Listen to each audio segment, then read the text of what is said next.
Imaginemos por un momento que compramos un dispositivo de altísima tecnología. Es la máquina más perfecta jamás creada. Y el manual del fabricante dice claramente que el tiempo de vida útil, operando en óptimas condiciones, es de 120 años. Una locura. Totalmente. Y sin embargo, por la forma en que lo usamos, por cómo lo conectamos y lo sobrecargamos, a los 70 u 80 años, el sistema operativo ya está colapsando. Hoy vamos a analizar a fondo una premisa que nos plantea exactamente eso. Pero, digamos, el dispositivo es nuestro propio cuerpo. Así es. Tenemos sobre la mesa una exploración profunda de una entrevista fascinante. Es del canal de Uri Sabat con el profesor Liu, un experto que toma la medicina tradicional china y básicamente la pone bajo un microscopio científico riguroso. El objetivo de nuestra charla hoy es decodificar esos hábitos de salud milenarios, entender cómo la ciencia moderna occidental está empezando a darles la razón y descubrir ese manual de instrucciones para vivir 120 años con vitalidad. Bueno, vamos a desempacar esto porque a mí la verdad me entusiasma muchísimo. Y es vital que hagamos este análisis desde la biología pura, porque, hay un problema enorme aquí. Cuando la mente occidental escucha el término medicina tradicional china, salta inmediatamente a la conclusión de que vamos a hablar de conceptos místicos, esotéricos o magia antigua. Claro, como si fuera algo puramente espiritual. Exacto, pero el enfoque que vamos a mantener en esta charla es estrictamente anatómico. O sea, vamos a hablar de ritmos circadianos, de la física termodinámica de nuestro cuerpo, de redes neuronales y del tejido conectivo. Hay un respaldo científico contundente para estas prácticas, y la idea es entender el engranaje mecánico de por qué funcionan. Exactamente. Y antes de llegar a los remedios o a la sanación en sí, el profesor Liu establece una base que me parece increíble. Primero hay que entender cuánto se supone que debemos vivir biológicamente. ¿Qué es el núcleo de todo esto? Sí, porque tanto la medicina china clásica como la biología molecular moderna coinciden en el mismo número mágico, los 120 años. Los antiguos chinos lo llamaban la edad del cielo. Ellos lo calculaban como 2 ciclos vitales completos de 60 años, basándose en el yin, el yang y los 5 elementos. Pero lo que me sorprende es cómo la ciencia moderna llega a esa misma cifra sin mirar las estrellas, sino mirando por un microscopio. Llega a través de la genética celular, específicamente observando algo llamado telómeros. Para que quienes nos escuchan puedan visualizarlo, los telómeros son como esas pequeñas tapas de plástico al final de los cordones de los zapatos que evitan que se deshilachen. Ah, los herretes, claro. Esos mismos. Pero en nuestros cromosomas. Cada vez que una célula se divide, ese plástico se acorta un poco. Si tomamos la longitud de un telómero sano en un ser humano y calculamos su ritmo de desgaste natural... Desgaste natural sin factores externos. Exactamente. Desgaste natural, o sea, la división celular normal sin el bombardeo del estrés crónico, sin la contaminación o la mala alimentación. Bueno, la esperanza de vida biológica proyecta que esa protección se agota alrededor de los 120 años. Ese es el límite de diseño de nuestra máquina. ¡Wow! Pero, claro, hay una brecha gigantesca entre el diseño de fábrica y nuestra realidad. En los datos que revisamos, se hace una distinción muy dura entre lo que es la longevidad natural y la esperanza de vida médica. Es un punto crítico. Sí, porque la longevidad natural es, digamos, esa persona en una zona rural que llega a los 100 años completamente activa, caminando, trabajando la tierra. Y por otro lado está nuestra sociedad moderna, donde celebramos un montón que la esperanza de vida ha subido, pero en realidad usamos la intervención farmacéutica para mantener respirando a una población que está crónicamente enferma desde los 60 años. Es una distinción que duele, pero es muy real. Extender la vida no es lo mismo que extender la vitalidad. Y el punto de quiebre, el origen de esta falla sistémica en el humano moderno, es lo que el profesor Liu describe como la disociación entre la mente y el cuerpo. Que suena súper filosófico al principio. Suena filosófico, pero tiene una manifestación fisiológica inmediata y medible. El ejemplo más cotidiano de esto es cuando estamos almorzando. Estamos masticando la comida, pero nuestros ojos y nuestro cerebro están absorbidos por la pantalla del celular, leyendo noticias alarmantes o correos del trabajo. Yo misma me declaro culpable de eso muchas veces. Yo pienso en esto como si el cuerpo fuera un teléfono inteligente. Por fuera, la pantalla muestra una aplicación tranquila. Estás sentado en una silla comiendo, todo parece estar en paz. Ujú. Pero en segundo plano, en el background, tienes 50 aplicaciones pesadas corriendo al mismo tiempo. Tienes la ansiedad financiera, la fecha límite del proyecto, un conflicto familiar, y esas aplicaciones invisibles están sobrecalentando el procesador, consumiendo toda la batería en un instante. O sea, el cuerpo está en un lugar físico, pero la mente está resolviendo amenazas en otro. Fíjate que esa analogía del sobrecalentamiento es biológicamente muy precisa. Porque cuando la mente está procesando una amenaza, aunque sea simplemente un correo electrónico urgente, el cerebro humano no sabe la diferencia evolutiva entre ese correo y, no sé, un depredador en la selva. Para el cerebro es el mismo león atacando. Exacto. Activa inmediatamente el sistema nervioso simpático, que es nuestro estado de lucha o huida. Y al hacer eso, desvía la sangre del estómago hacia los músculos de las piernas y los brazos para prepararnos para correr. Pero al mismo tiempo tienes comida en el estómago que necesita ser digerida. Ahí está el problema. Digerir requiere que el sistema parasimpático, el estado de descansar y digerir, esté al mando. Entonces le estamos enviando dos señales eléctricas y hormonales completamente opuestas a nuestros propios órganos. Ese choque constante, todos los días, es lo que degrada el sistema. A ver, espera. Entonces, si nuestra obsesión cultural por estar siempre conectados, siempre siendo productivos, nos mantiene en ese estado de alerta constante, estamos literalmente robándonos o quemando esos 40 años de vida extra que nos corresponden genéticamente. Sin lugar a dudas. La desconexión constante de nuestros ritmos naturales acelera el acortamiento de los telómeros que mencionamos antes, a través de algo llamado estrés oxidativo. Y si observamos bien, el primer lugar donde esta maquinaria empieza a mostrar grietas graves, la primera luz de advertencia en el tablero, casi siempre es el descanso. Claro, el insomnio. Así es. Pasamos de tener una mente superacelerada durante el día a mirar el techo a las 3 de la mañana sin poder dormir. Y es ahí donde entramos en lo que me parece uno de los conceptos más alucinantes que aborda el profesor Liu en La Fuente, que es el horario de los órganos. Lo fascinante aquí es cómo todo encaja. Es que resulta que nuestro cuerpo opera como una fábrica con turnos estrictos. Y la franja de 1 a 3 de la mañana es el turno estelar del hígado. Todos sabemos que el hígado procesa toxinas, el alcohol, los medicamentos, pero la medicina china afirma que el hígado hace muchísimo más que eso durante la madrugada, ¿verdad? Así es. Anatómicamente, todos sabemos que el hígado filtra toda la sangre del cuerpo, atrapando y destruyendo toxinas.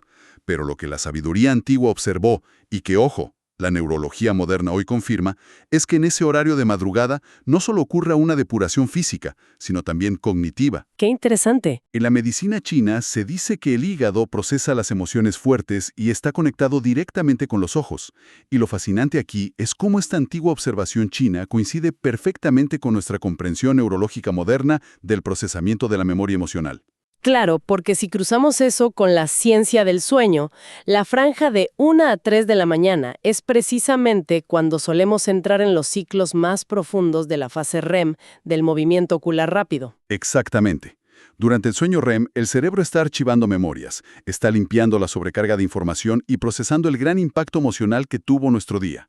El hígado, metabólicamente hablando, está trabajando a toda máquina descomponiendo las hormonas del estrés, como el cortisol y la adrenalina, que el cerebro liberó durante todo ese día agitado. O sea que si tuvimos un día lleno de tensión y muchísima ansiedad, tenemos niveles altísimos de cortisol en la sangre. Altísimos.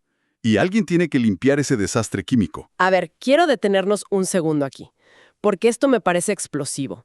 Si el hígado es el filtro principal y está lidiando con esa avalancha hormonal en la madrugada, me estás diciendo que tener un día de estrés crónico, excesivo en la oficina, tiene el mismo impacto tóxico para el cuerpo y el hígado que si la persona se hubiera sentado a beber alcohol toda la tarde? Metabólicamente, el esfuerzo que hace el hígado es sumamente comparable.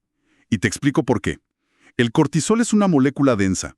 El hígado tiene que usar sus enzimas para descomponer ese cortisol y sacarlo del sistema, de la misma forma exacta que lo haría con el etanol de una bebida alcohólica. No me digas. Sí, requiere un gasto de energía celular inmenso. Entonces, si le damos al hígado una borrachera emocional masiva de estrés, que no resolvimos, simplemente no da abasto en su turno nocturno de 2 horas. ¿Y qué ocurre entonces? El sistema entra en alerta máxima. El hígado manda una señal de auxilio al cerebro, hay un pico de cortisol para intentar manejar la inflamación, y de repente abres los ojos y te despiertas.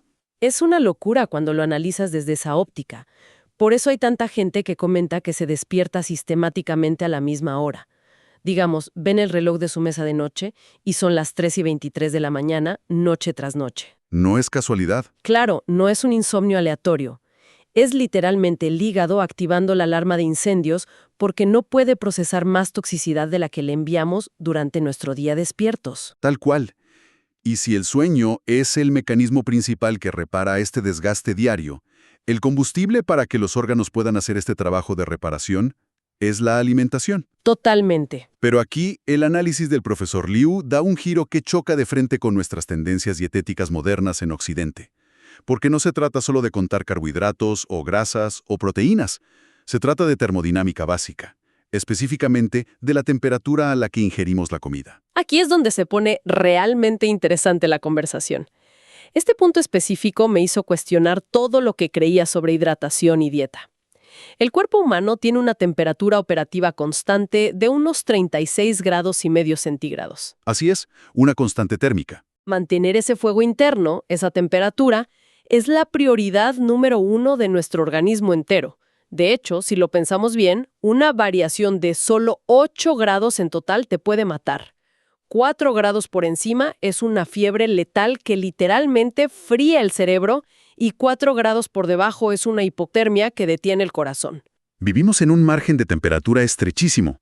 Y ese margen es lo que en la medicina tradicional llaman el fuego vital. Es nuestra energía metabólica basal.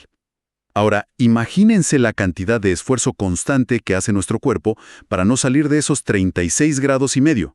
Todas nuestras reacciones enzimáticas, especialmente las de la digestión, están calibradas milimétricamente para funcionar de manera exclusiva a esa temperatura. Y aquí entra un dicho filosófico chino que menciona el profesor en La Fuente que dice, lo que no cocinas fuera, lo cocinas dentro. Es una frase brillante. Es que en Occidente nos han vendido constantemente que cenar una gran ensalada cruda sacada directamente de la nevera o beber 1 litro de agua con hielo es como el pico absoluto de la salud y la hidratación. Pero bajo la lupa de la termodinámica corporal que estamos hablando, parece que le estamos haciendo un daño terrible al sistema digestivo. Le estamos exigiendo un sobreesfuerzo innecesario y verdaderamente agotador. Imagina el estómago tratando de extraer vitaminas y nutrientes de esa lechuga que está a 5 grados centígrados. Las enzimas digestivas humanas no pueden operar en el frío. Se paralizan. Exacto. Así que, antes de poder absorber un solo nutriente de esa ensalada, el cuerpo tiene que desviar un flujo masivo de sangre caliente hacia toda la zona abdominal, gastando una enorme cantidad de energía calórica y vital solo para elevar la temperatura de esa comida hasta los 36,5 grados. O sea, estamos quemando nuestras reservas de vitalidad solo para hacer que el cuerpo funcione como un microondas interno. Yo lo veo como si tuvieras un horno encendido, horneando a la temperatura perfecta para darte energía y salud, y de repente, ¡pum!, abres la puerta y le echas un balde de agua helada encima. El cuerpo entra en estado de emergencia, me imagino. Médicamente eso provoca una vasoconstricción masiva, ¿cierto? Completamente cierto. Esa vasoconstricción es un mecanismo puro de supervivencia. Los vasos sanguíneos se cierran de golpe. La digestión se paraliza entonces. Se paraliza y el cuerpo tiene que gastar su batería de emergencia para volver a prender ese horno. Cuando ingerimos algo muy helado, el cuerpo registra un shock de frío en su núcleo y asume, evolutivamente, que estamos en peligro de congelación. Por lo tanto, cierra la circulación periférica para proteger los órganos vitales. Que es súper contraproducente para lo que intentábamos hacer. Totalmente. Por eso la historia humana nos da ejemplos que nos parecen paradójicos hoy en día, pero que tienen un sentido fisiológico perfecto. Tomemos por ejemplo a los beduinos en el desierto del Sahara, o a la cultura china milenaria. Ellos beben té caliente en pleno verano a 40 grados de temperatura ambiente. Eso siempre me pareció una locura absoluta. Yo me preguntaba, ¿por qué alguien tomaría té caliente sudando en el verano? Bueno, porque ellos entienden, empíricamente, cómo disipar el calor mucho mejor que nosotros con nuestras grandes bebidas heladas. Al tomar una bebida caliente en un entorno caluroso, provocas un ligero y muy seguro aumento en la temperatura central de tu cuerpo. Ajá. Y el cerebro reacciona a eso. El cerebro detecta esta subida de temperatura y ordena una vasodilatación inmediata. Los vasos sanguíneos se abren, la sangre fluye hacia la piel y lo más importante de todo este proceso, empiezas a sudar profusamente. Y la sudoración es el mecanismo natural, el sistema de aire acondicionado más sofisticado y óptimo que existe en la naturaleza para regular el calor.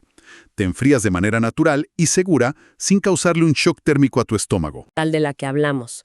Lo que en Asia llaman el chi. Ujú. La pregunta es, ¿cómo viaja esa energía por todo el cuerpo? Y aquí es donde mucha gente suele levantar una ceja. Cuando mencionas meridianos o acupuntura, la imagen mental inmediata que tenemos en Occidente son estas líneas imaginarias mágicas flotando bajo la piel, como algo puramente energético y sin sustancia física real. Y ese es uno de los mayores malentendidos de la historia médica, en gran parte debido a errores de traducción que venimos arrastrando desde hace siglos. Si conectamos esto con el panorama general, la palabra occidental meridiano nos hace pensar inevitablemente en cartografía, en líneas de longitud imaginarias en un globo terráqueo. Claro, como el meridiano de Greenwich. Exacto, como algo que dibujamos pero no existe físicamente. Pero el término original en chino es Qing Luo, que describe de manera muy literal una red de canales longitudinales y transversales reales. No son líneas mágicas que flotan en el éter. Cuando la anatomía moderna empezó a diseccionar y mapear el cuerpo humano con tecnología de alta precisión, descubrió que estas rutas de Qing Luo coinciden milimétricamente con estructuras físicas muy reales. Estamos hablando de los nervios entonces. Nervios sí, pero anatómicamente hablando, corresponden más específicamente a los paquetes vasculonerviosos. ¿Y eso qué es exactamente? Son como las autopistas principales, donde un nervio importante viaja envuelto y acompañado por venas y arterias. Y además coincide perfectamente con la intrincada red de fascias, que es ese tejido conectivo continuo que envuelve todos nuestros músculos y órganos de pies a cabeza, y que hoy sabemos que es altamente conductivo.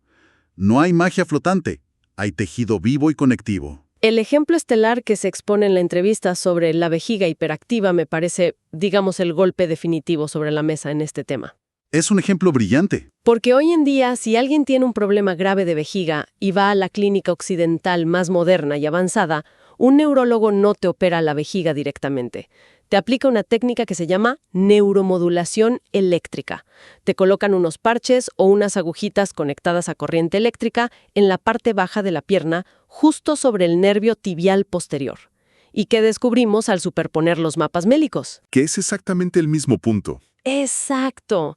Que esos puntos neurológicos súper modernos en la pierna son exactamente los mismos puntos de acupuntura que los antiguos chinos mapearon para sanar la vejiga hace 3000 años. Es una coincidencia estadística imposible.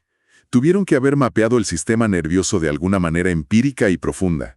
Para que quienes nos escuchan entiendan el porqué, o sea, cómo una pequeña aguja en la parte baja de la pierna arregla un órgano complejo en el abdomen, tenemos que ver el cuerpo como una carretera de doble vía. Tiene señales aferentes y señales eferentes. A ver, explícanos ese concepto sin sonar al libro de texto de anatomía, por favor. Claro. A ver, piénsalo así. Tocas un punto específico en la pierna o insertas una aguja de acupuntura ahí y básicamente estás enviando un mensaje urgente, una señal de SOS, desde la periferia hacia el cerebro por el carril de ida de esta autopista. Esa es la señal aferente. Ajá, el cerebro recibe el correo de emergencia. Exacto. El cerebro recibe esa señal, localiza la zona que necesita reparación basándose en la autopista nerviosa que está conectada a ese punto y despacha un convoy de ayuda por el carril de vuelta, que vendría a ser la respuesta, la señal eferente. Y ese convoy lleva una cascada neuroendocrina reparadora. O sea, medicinas propias. Lleva colágeno, oxígeno, un mayor flujo sanguíneo y neurotransmisores analgésicos que van directamente a reparar la vejiga. O sea, en ningún momento estás inyectando un solo químico de afuera con una jeringa. Carretera anatómica, este panel de control interno del cuerpo, para forzarlo a enviar sus propias medicinas al lugar correcto. Es lo que llamamos terapia autógena, el cuerpo reparándose y regulándose a sí mismo. Muy diferente a tomarte una pastilla fabricada en un laboratorio, que sería una terapia exógena. Y el peso histórico de esta validación es gigantesco. No es solo una teoría simpática de consultorio alternativo, Estamos hablando de descubrimientos que han cambiado literalmente la historia de la medicina moderna y han ganado premios de ciencia. El caso de la doctora china Tu Youyou, que mencionan en la fuente, es el ejemplo perfecto de esto. Un caso espectacular, sin duda. En 2016, esta doctora ganó nada menos que el Premio Nobel de Medicina por descubrir la artemisina, que resultó ser el tratamiento más eficaz del mundo moderno contra la malaria. Pero lo fascinante y lo que nos importa hoy es cómo logró ese descubrimiento. Porque el proceso de ese descubrimiento ilustra a la perfección todo lo que hemos estado hablando hoy. A ver, ella estaba liderando un proyecto en los años 70 para encontrar una cura desesperada para la malaria. Habían probado miles y miles de compuestos sintéticos occidentales en el laboratorio sin ningún éxito. Así que decidió cambiar el enfoque y revisar textos médicos chinos antiguos, del año 300 después de Cristo, escritos por un alquimista llamado He Hong. Que ya de por sí es un salto de fe científico enorme. Totalmente. Y estos textos antiguos mencionaban el uso de la planta de Artemisa, la fitoterapia china, para tratar las fiebres severas. Increíble de la anécdota es que cuando la doctora Tu hirvió la planta en su laboratorio, tal y como se hace en la farmacología estándar moderna para extraer el principio activo de cualquier hierba, la medicina no funcionó, no curaba la malaria ni bajaba la fiebre. Así que ella volvió a leer el texto antiguo del alquimista con más atención. Ahí estaba la clave. Sí, descubrió que las instrucciones milenarias decían específicamente que había que remojar la planta en agua fría o exprimirla muy suavemente, sin aplicar fuego. Ahí volvemos al gran detalle de la termodinámica que hablamos antes. Al aplicar calor intenso para hervirla en el laboratorio moderno, ella estaba destruyendo físicamente esa frágil molécula activa. Cuando aplicó una extracción a baja temperatura, respetando religiosamente el método de un texto de hace más de 1700 años, logró aislar la artemisina y salvó literalmente a millones de personas. La sabiduría estaba ahí escrita, solo faltaba el microscopio occidental para explicar su química. ¡Qué gran historia! Por eso, descartar este conocimiento antiguo simplemente por considerarlo viejo o no occidental es de una arrogancia científica enorme. Totalmente de acuerdo. Las carreteras anatómicas están ahí, mapeadas, y las herramientas químicas naturales de estas plantas realmente funcionan. Entonces, la gran pregunta para nuestra audiencia, la pregunta práctica es, sabiendo que tenemos este cableado interno, esta red eléctrica y esta batería metabólica, ¿cómo mantenemos la batería cargada para que la máquina realmente llegue a esos 120 años que nos prometieron al principio? Bueno, en la tradición china, para mantener esta carga, hablan de las terapias basadas en los 5 elementos. Ajá, las 5 terapias. Sí, tienen el elemento metal, que corresponde a la acupuntura con las agujas metálicas. Tienen la madera, que es usar plantas medicinales y fitoterapia. El fuego, que es aplicar calor terapéutico como la moxibustión. La tierra, que se refiere a los nutrientes y nuestra alimentación consciente. Y finalmente, dejan para la cúspide al elemento agua, al que llaman con mucho respeto la terapia suprema. Entonces, ¿qué significa todo esto de la terapia suprema? ¿Por qué el agua está en la cima? Llaman al agua la terapia suprema porque es la única de las 5 que está orientada de manera exclusiva a la recarga de energía. El elemento agua agrupa el sueño profundo y reparador, por supuesto, pero también incluye disciplinas activas como el Qigong, el Tai Chi y la meditación profunda consciente. Y la diferenciación que hacen entre recargar energía y gastar energía es la clave de todo aquí, porque choca violentamente con nuestra visión moderna de lo que es el fitness o la salud física. Cierto es que en Occidente asumimos que el pináculo de la salud humana es correr una maratón extrema o salir completamente empapados en sudor de una clase de spinning de alta intensidad. Y ojo, eso corresponde a usar el elemento fuego. Y a ver, es necesario mover el cuerpo, por supuesto, no estamos diciendo lo contrario. El cardio fortalece el sistema cardiovascular. Pero sudar a cántaros y llevar el ritmo cardíaco y los músculos al límite requiere, invariablemente, gastar tus reservas de energía vital. Estás quemando batería para lograr ese rendimiento deportivo. O sea, te agotas para estar en forma. Exacto. La terapia suprema, en cambio, este elemento agua, busca hacer exactamente lo contrario. Te llena de energía interna sin provocar un desgaste físico extremo, mueve el flujo sanguíneo por todo el cuerpo y relaja profundamente el sistema nervioso central, sin generar estrés oxidativo celular ni acortar los telómeros. Y el objetivo de esta recarga de batería se concentra, anatómicamente hablando, en un punto muy específico. En la fuente mencionan que ellos lo llaman el tantien, El famoso tantien. que es el centro energético ubicado apenas por debajo del ombligo. Suena de nuevo a un concepto místico de artes marciales, pero desde el lente biológico que estamos usando hoy, ¿qué órgano hay exactamente detrás de nuestro ombligo? El intestino delgado. Y la medicina tradicional lo considera el segundo corazón, conectado al elemento fuego. Y aparentemente no es solo una metáfora poética. No lo es en absoluto.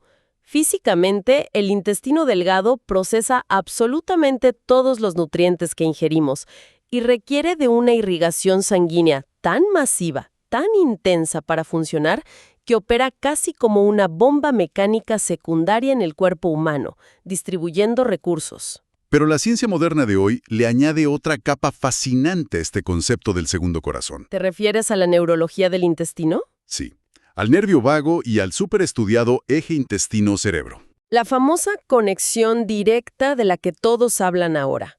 O sea, las mariposas en el estómago cuando alguien se enamora, o ese nudo físico cuando tenemos mucho miedo, no son ilusiones poéticas, son descargas eléctricas literales viajando por el nervio vago desde el cerebro directo al intestino. Totalmente reales y medibles. Pero aquí tengo que hacer un poco de abogado del diablo. Si la llamada terapia suprema para calmar este segundo corazón y recargar todo nuestro sistema nervioso es la meditación o el Qigong, seamos muy realistas por un momento. Dile a una persona moderna que trabaja 9 horas diarias frente a una computadora, que viaja en tráfico y tiene 2 hijos pequeños en casa, que tiene que sentarse en posición de flor de loto durante 1 hora en silencio a vaciar su mente. No va a pasar. Es que intentar eso le va a generar muchísima más frustración, ansiedad y estrés que la paz que supuestamente está buscando. Es un punto súper válido, y el profesor Liu en la entrevista es muy consciente de esa realidad occidental.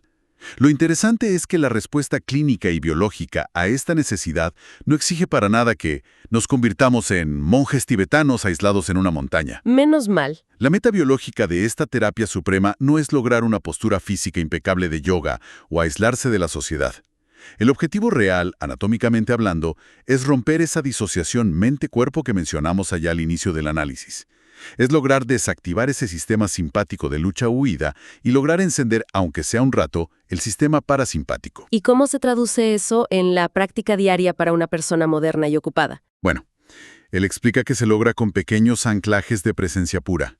No necesitan ser horas, pueden ser 10 minutos. Es dedicar un espacio corto pero absoluto y protegido a no recibir ningún estímulo externo. Es sentarse, sentir físicamente la respiración bajando hacia el abdomen, hacia ese tantien, y lograr que tu mente y tu cuerpo estén, por fin, en la misma habitación al mismo tiempo. Sin aplicaciones corriendo en segundo plano, como decíamos. Exacto. Cerrando las aplicaciones. Biológicamente, esos breves minutos inducen un estado de calma neurológica tan potente que crea un efecto dominó hormonal que perdura y te protege durante el resto del día. El verdadero desafío cultural aquí es dejar de ver la meditación o la quietud como un lujo místico para hippies, digamos, y empezar a tratarlo como una higiene biológica innegociable. Me gusta esa palabra, higiene. Es que, así como nos cepillamos los dientes rigurosamente todos los días para no perder las muelas por caries, deberíamos darle 10 minutos de silencio absoluto al cerebro para no perder la salud de nuestro sistema nervioso y nuestros órganos. Me encanta esa analogía. Es básicamente mantenimiento preventivo básico para nuestra máquina de 120 años. Si hacemos una gran síntesis de todos los datos cruzados, las anécdotas y los estudios que hemos revisado en esta charla, creo que el mensaje transversal es clarísimo. Escuchar al cuerpo humano implica alinear su funcionamiento y sus ritmos con la naturaleza, no forzarlo constantemente a operar fuera de sus parámetros de diseño de fábrica. Implica una coherencia biológica total en nuestra rutina. Así es. Significa respetar la termodinámica de nuestro estómago y no apagar su fuego vital digestivo con hielo en cada comida. significa también proteger celosamente nuestro descanso de la madrugada, sabiendo que el hígado está ahí, haciendo el trabajo pesado de limpiar todo el estrés emocional y químico que acumulamos en el día. Ujú. Y sobre todo, significa entender que esas redes de fascias y nervios que nos recorren de pies a cabeza no son líneas imaginarias, sino que son autopistas diseñadas inteligentemente para la autosanación, si tan solo les damos el espacio, el tiempo y el combustible correcto para operar. Es que tenemos un organismo increíble. Está equipado de fábrica con una farmacia interna insuperable. Es un diseño biológico impecable para vivir más de un siglo con buena salud. Y eso me lleva a una reflexión final, algo provocativo que quiero dejar rebotando en la cabeza de quienes nos escuchan hoy, para que lo piensen. Hoy vivimos en la era dorada de lo que llaman el biohacking. Estamos desesperados por encontrar atajos tecnológicos para vivir más años. Nos sumergimos en tinas de hielo extremo a las 6 de la mañana, nos tomamos puñados de suplementos sintéticos ultraprocesados y medimos obsesivamente nuestra calidad de sueño con pantallas en la muñeca que emiten luz azul justo antes de intentar dormir. La ironía de todo eso es bastante dolorosa cuando lo ves desde esta perspectiva anatómica tan clara. Totalmente. Y yo me pregunto, ¿qué tal si esa búsqueda incansable por tratar de hackear a la fuerza nuestra biología, forzándola a extremos para los que nunca fue diseñada evolutivamente, es exactamente lo que está descomponiendo los engranes de nuestra máquina perfecta? Tal vez, y solo tal vez, la innovación más radical que podemos implementar para nuestra salud en este momento de la historia no es descargar una nueva aplicación en el teléfono, sino apagarla. Dejar de agredir al sistema con tantas intervenciones y permitir de una vez por todas que la naturaleza milenaria de nuestro cuerpo haga lo que mejor sabe hacer, repararse. A toda nuestra audiencia, de verdad, muchísimas gracias por acompañarnos en este análisis profundo. Tómense esta información con mucha calma, escuchen esos pequeños avisos que les da su propia biología todos los días y nos encontramos en la próxima exploración.